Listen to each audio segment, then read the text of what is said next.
नमस्कार, हमारे चैनल में आपका स्वागत है। मैं हूं रामचंद्र मौर्य। साथियों, ओबीसी जनगणना की मांग लंबे अरसे से हो रही है, लेकिन मोदी सत्ता इस पर ध्यान नहीं दे रही है। मोदी सत्ता ध्यान क्यों नहीं दे रही है और क्यों ओबीसी जनगणना कराने से, ओबीसी को उनका अधिकार देने से यह सरकार कन्नी काट रही है, इसके तह में जाना पड़ेगा। साथियों, आपको मानना पड़ेगा कि भारतीय जनता पार्टी और आरएसएस और तमाम हिंदू संगठन न केवल संविधान के विरोधी हैं, लोकतंत्र के विरोधी हैं, बल्कि ओबीसी के भी विरोधी हैं। वे नहीं चाहते हैं कि उनकी सत्ता जाने पाए और कोई ओबीसी या विपक्षी सरकार बनाए। वे नहीं चाहते हैं कि संविधान अपने ढंग से काम करे और लोकतंत्र सुरक्षित रहे, लोकतंत्र का विकास हो, सभी धर्मों का विकास हो, धर्मनिरपेक्ष राष्ट्र बना रहे। वे नहीं चाहते हैं कि भारत में सर्वधर्म समभाव बना रहे, सभी धर्मों के लिए स्वतंत्रता जो संविधान देता है वह बना रहे, बल्कि वह किसी खास धर्म या यूं कहें कि हिंदू धर्म को ही महिमा मंडित करना चाहते हैं, बाकी धर्मों के साथ अन्याय कर रहे हैं। इसीलिए धर्मनिरपेक्षता पर भी उनका विश्वास नहीं है, न तो आरएसएस का और न भारतीय जनता पार्टी का और न तमाम हिंदू संगठनों का।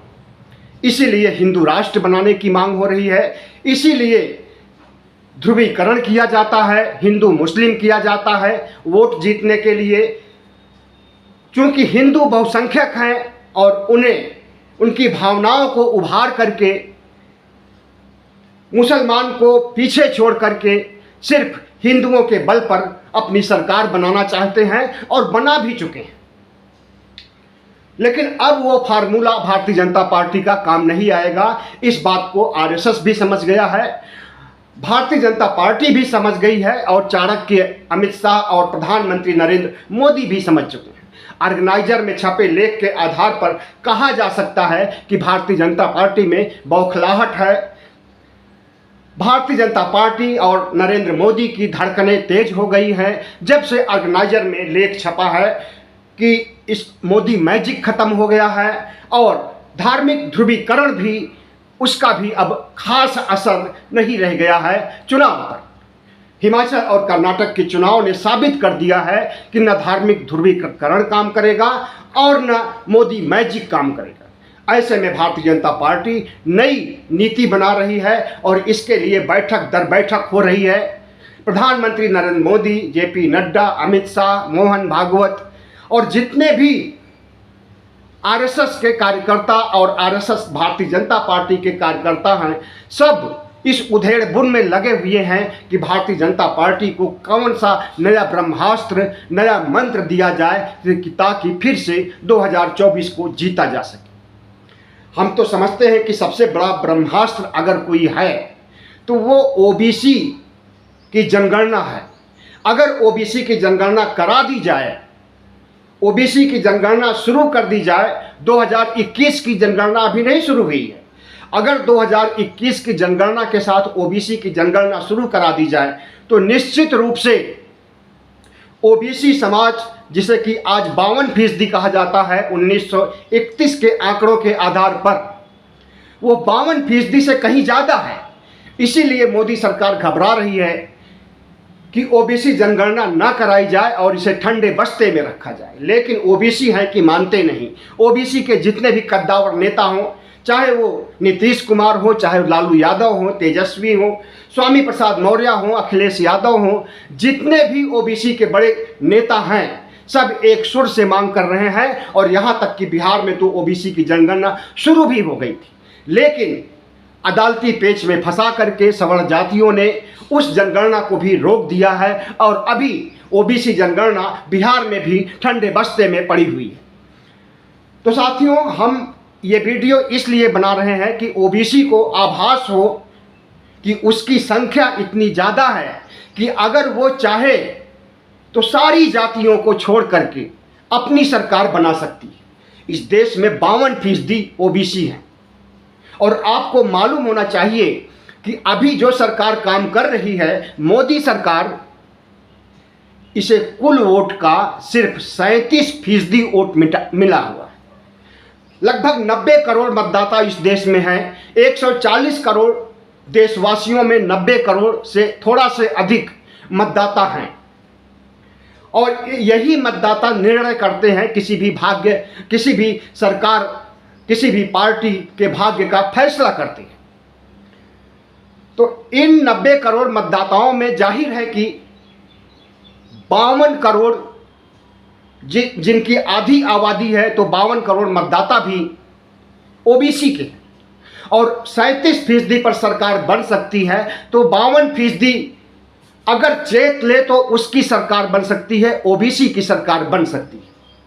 दलित को अलग छोड़ दीजिए, आदिवासी समाज को की जनसंख्या 7-8% है, उनको अलग छोड़ दीजिए। अगर इनको नहीं भी लेते हैं तब भी आपकी सरकार बन सकती है। लेकिन जहां तक हम ओबीसी हैं, ओबीसी के साथ साथ मूल निवासी भी हैं और दलित समाज के लोग और जनजातीय समाज के लोग भी मूल निवासी हैं, तो उन्हें भी हमें लेना पड़ेगा। और अगर 22% दलित को ले लेते हैं और 7% जनजातियों को ले लेते हैं, आदिवासियों को ले लेते हैं, तो 10% 30% बढ़ जाएगा।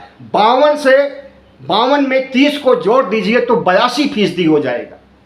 तो 82% हमारी बहुजनों की संख्या है। ओबीसी, एससी, एसटी को मिला करके 82% हम लोग हैं। तो क्या अपनी सरकार नहीं बना सकते? लेकिन आज़ादी के बाद से कितने ओबीसी प्रधानमंत्री बने हैं, कितने एससी प्रधानमंत्री बने हैं, कितने एसटी प्रधानमंत्री बने हैं? आप अच्छी तरह से देख रहे हैं कि ओबीसी समाज से कोई भी प्रधानमंत्री नहीं बना है। चौधरी चरण सिंह के बारे में कहा जाता है वो ओबीसी हैं, लेकिन नहीं, जाट हैं। और उस समय जाटों को ओबीसी में नहीं गिना जाता था और जाट खुद भी ओबीसी में नहीं आना चाहते थे। 1977-78 या उसके पहले या उसके बाद भी अब ओबीसी में आना चाहते हैं जाट भी। तो अगर जाट और गुर्जर भी ओबीसी में आ जाएंगे तो ओबीसी की जनसंख्या बढ़ करके अभी के मुकाबले कहीं ज़्यादा हो जाएगी। और राज कौन कर रहा है? सिर्फ 10% की जनसंख्या वाले ब्राह्मण, क्षत्रिय और वैश्य, ये लोग राज कर रहे हैं। 10% की जनसंख्या 90% पर हावी है।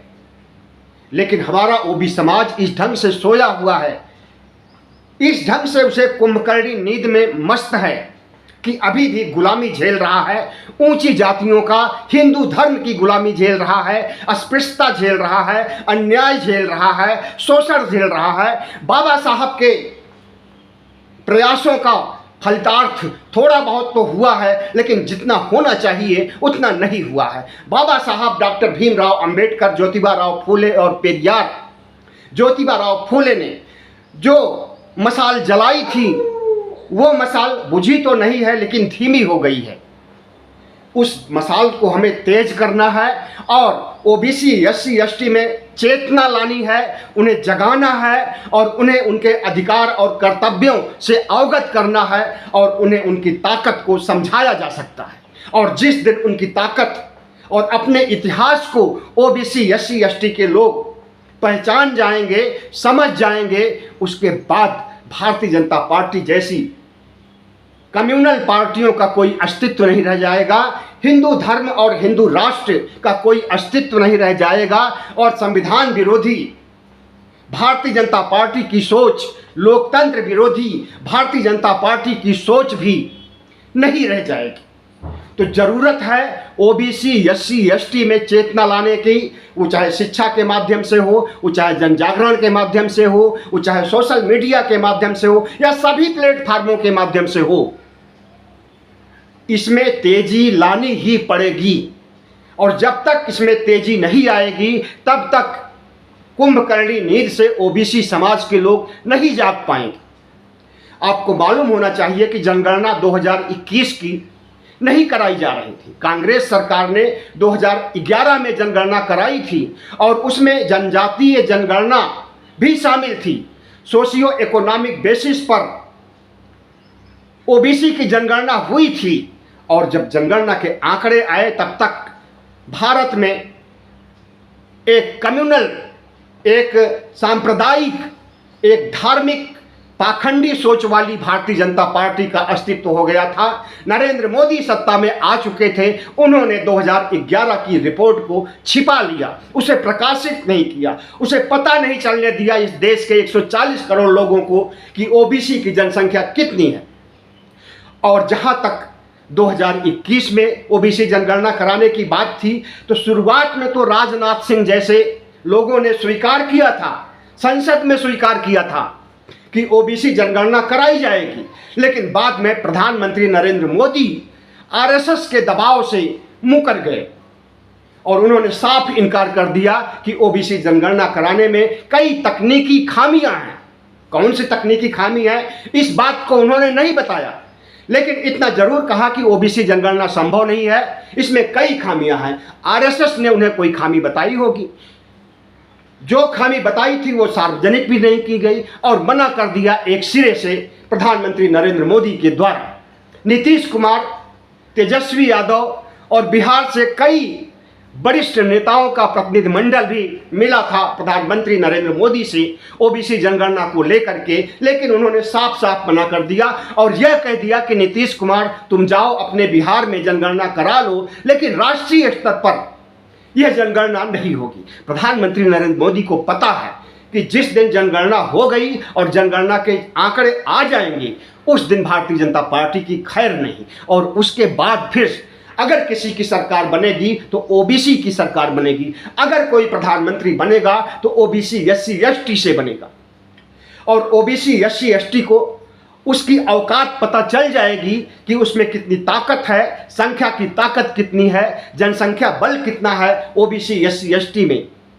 तो फिर 2024 क्या, 2029 क्या, 2034 क्या, भारतीय जनता पार्टी का बिल्कुल सफाया हो जाएगा। तो अपने पार्टी के अस्तित्व को बचाए रखने के लिए, आरएसएस के अस्तित्व को बचाए रखने के लिए और कट्टरपंथी हिंदुओं की शक्ति को, उनके संगठन को बचाए रखने के लिए नरेंद्र मोदी ने ओबीसी जनगणना से इनकार किया है। इस बात को इस देश के ओबीसी एसटी एसटी को, हर एक ओबीसी एससी एसटी को समझना पड़ेगा कि किस वजह से इनकार किया गया था ओबीसी जनगणना कराने से।